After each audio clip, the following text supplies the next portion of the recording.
There's a lot of stereotypes and misconceptions, frankly speaking, about what is NATO. It's also understandable. We are a regional organization, very specific political military organization. So we feel like there is a need for us to be out there in different parts of the world, talking in different countries. Even there's a lot that's happening in the world right now, and the global order is not only changing, it is changing rapidly.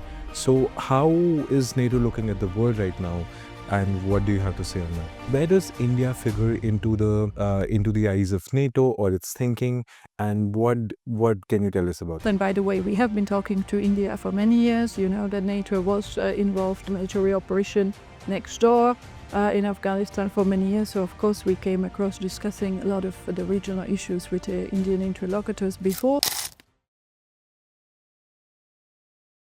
Hello and welcome everyone to the third podcast at the historic and inaugural NATO-India Youth Conference. Today we have with us Ms. Barbora Maronkova. She comes from the Public Diplomacy Division at the NATO, and we are here to talk to her about the conception of the NATO-India Youth Conference and why and what is NATO thinking about it. Ms. Barbora, how are you doing? Thank you very much. I'm very well, thank you. How's your visit to India going so far? Well, it's been very nice. I had the opportunity to finally visit the beautiful Taj Mahal in Agra, and that's really a feast to everybody's eyes. And I also had conducted quite a lot of interesting meetings and lectures and engagements, so it's been really a privilege to be here. All right, so that was one of the things you talked about, that, and you yourself come from the Public Diplomacy Division, and we are doing this NATO and the Youth Conference itself.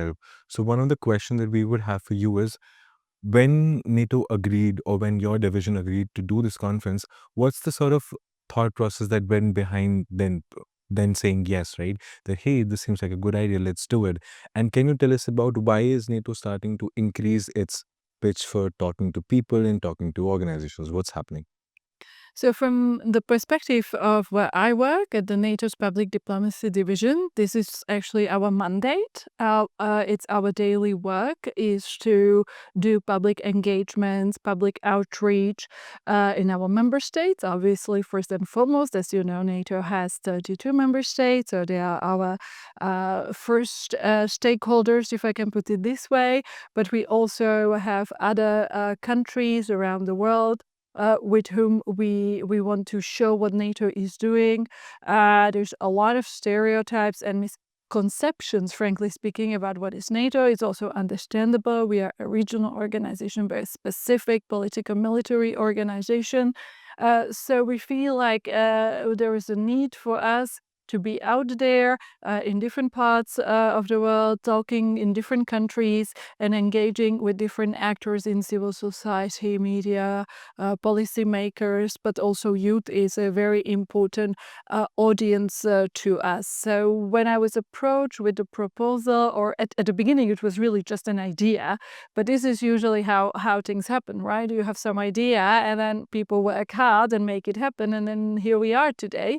So this is also how it started, and we thought, like, well, it would be quite interesting to have an engagement public diplomacy event in India with Indian young people, to see what they're studying, what they're thinking, their curiosity, what they know, and give us an opportunity to exchange our knowledge and information. All right. So you talked about that there are a lot of different perceptions about NATO, right? And your sort of role is to sort of further the perception that NATO wants to put ahead. With that, I would want to come to youth, right? And although you sort of address it a bit briefly, how is NATO looking at the youth? And also, can you tell us about the NATO Youth Summit? Because that's something that a lot of people wouldn't really know about. Sure. So traditionally, NATO and our public diplomacy division has really considered youth as a very important part of our public outreach activities. Because we believe that the youth is our future. We need to be able to discuss, to engage with young people, to understand what are their security concerns, what is it that preoccupies them in terms of the future, and to get them involved in NATO discussions, because security is really for everybody. And therefore, we generally support a large number of young youth-related programs. We often visit universities, we have lectures, we support summer schools, youth events like the one we have today. And then about 3 years ago, I believe, was it, or 4, we started organizing an annual NATO Youth Summit, which is really focused only on young professionals, mostly from NATO member states and our partner countries. And this is done every year in a different NATO country so far, where we bring together young professionals from different spheres of life, where we discuss the pending topics and challenges that young people identify and view security through this prism. So it's a really nice way how to engage youth, and it helps us to create networks with whom then we can work and use them as multipliers of our messages when they go back home to their friends and to their audiences. So it's one of the concrete examples of how we work with young people. So our 2025 edition of the summit, Youth Summit, will be held in Montenegro. And it's on 24th, 26th of April. And if people are interested, you can find more information. You just put into Google NATO Youth Summit 2025, and you will receive all the information you need. This is the side of NATO that perhaps not a lot of people would even think about, right? It wouldn't come into the consciousness because people would tend to think otherwise, right? With that, I would want to come to, the main question that people would want to ask, which is, there's a lot that's happening in the world right now, and the global order is not only changing, but it's changing rapidly. So how is NATO looking at the world right now, and what do you have to say on that? Sure. I mean, look, we always live in a world which is changing, right? There are cycles in which geopolitics changes, tectonic shifts, strategic competition, realignments.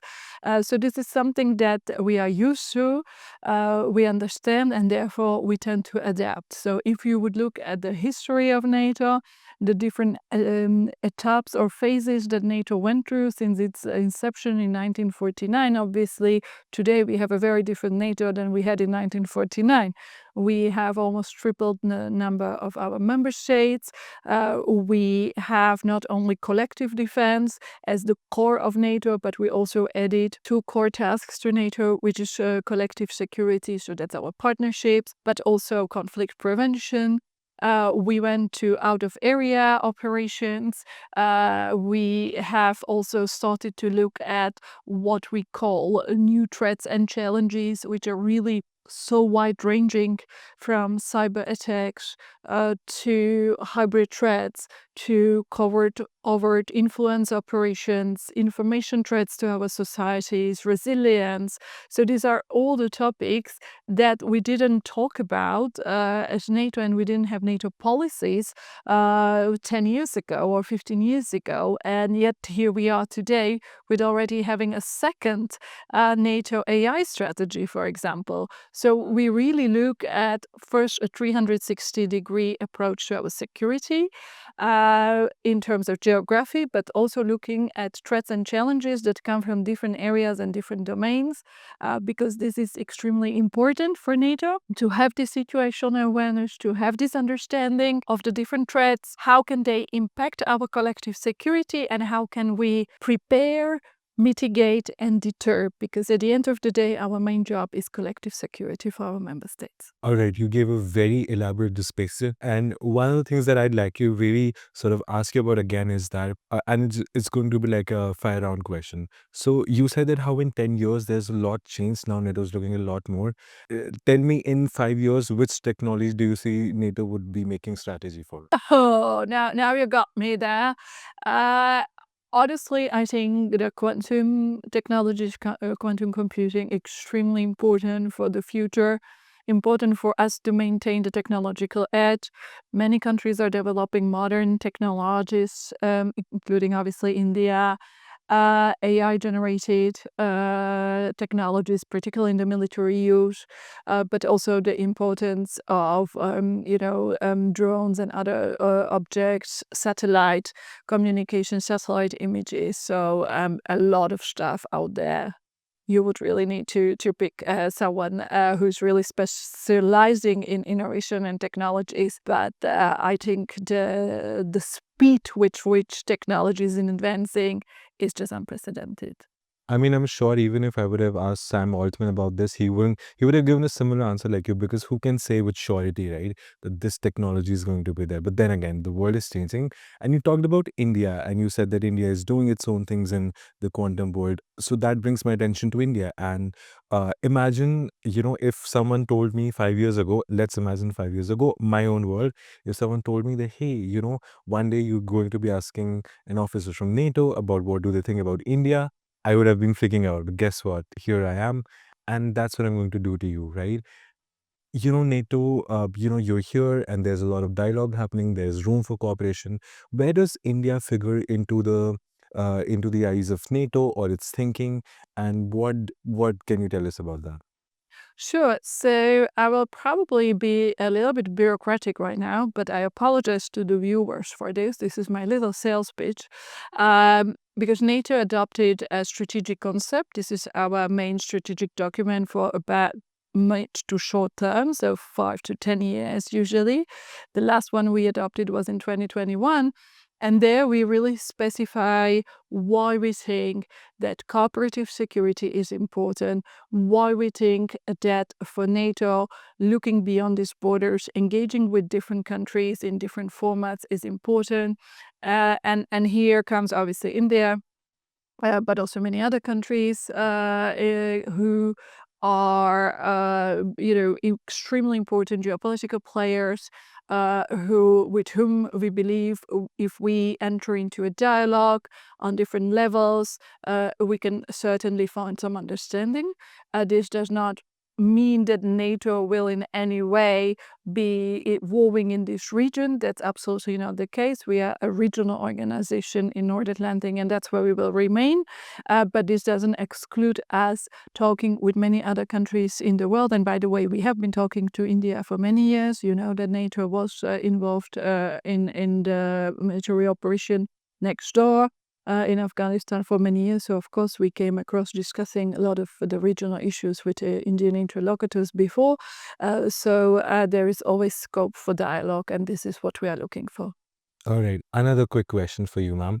And you've been highlighting again and again that NATO is a regional organization, right? And sometimes in some quarters of the world, people tend to think that NATO is wanting to go global and it's not going to be a regional organization anymore. So, I mean, can you tell us about why would NATO want to stay a regional organization itself? What can you say about that? Because that's our mandate and that's our name. We are the North Atlantic Treaty Organization. And in our founding treaty from 1949, it's very clearly specified what is the geographical scope of NATO and what is what we call our area of responsibility. So it's very clearly stipulated in our founding treaty, and this is, of course, who we are, and this is the key thing. So I would refer everybody to actually read the founding treaty. It actually is very, very short. It only has a few paragraphs, about 12 of them. But it's really very clear that this is our role and this is not changing. We are North Atlantic Treaty Organization. That clears a lot of perspective, because a lot of times when people tend to think about the world order, they start from the perception that NATO is wanting to go global or is already global. But as you say, it's a regional organization. So I think a lot of people would be pacified. Now, ma'am, for the last question for this conversation at this historic venue, which is the library, I would want to ask you about, so you've had an extensive career in NATO and, doing all of these things. What is that one thing, or what are the sort of things you could tell the youth of this age, of people right now? What is it that they can do to be sort of, doing something, as you said in the panel discussion as well, to continue your legacy? What are some of the things that young people should look forward to be doing? Well, I think it's very individual. I always like to stop refraining for giving smart advice to people because I think everybody has their own path. We all have different encounters in life. The only thing I could say is, if you have an encounter in your life, even though maybe it's at the first glance not something you would think of, or maybe it doesn't really fit in your vision that you thought for yourself, just grab that opportunity. This is what happened to me. This is how I ended up at NATO, actually by a coincidence. Because I took that opportunity, which just came in front of me, not part of my career plans, and here I am 18 years later. So the best advice, even I said I'm not giving advices, but this is my own personal experience. Just take what comes and grab the opportunity, and really be open-minded and be creative. I think that's the best we can do. But also, I have to be very frank. I mean, in all my years in public diplomacy division, you can imagine I have been talking and meeting so many young people, really from so many countries, I can't even count them anymore. And I'm really not worried, because I mean, every generation I meet is motivated, is very opinionated. In fact, every new generation seems to be even more opinionated than the previous one. And I'm really not worried about the future. So that would be my message. All right. Thank you so much, ma'am, for this conversation. And guys, that was Ms. Barbara from the NATO at the NATO India Youth Conference.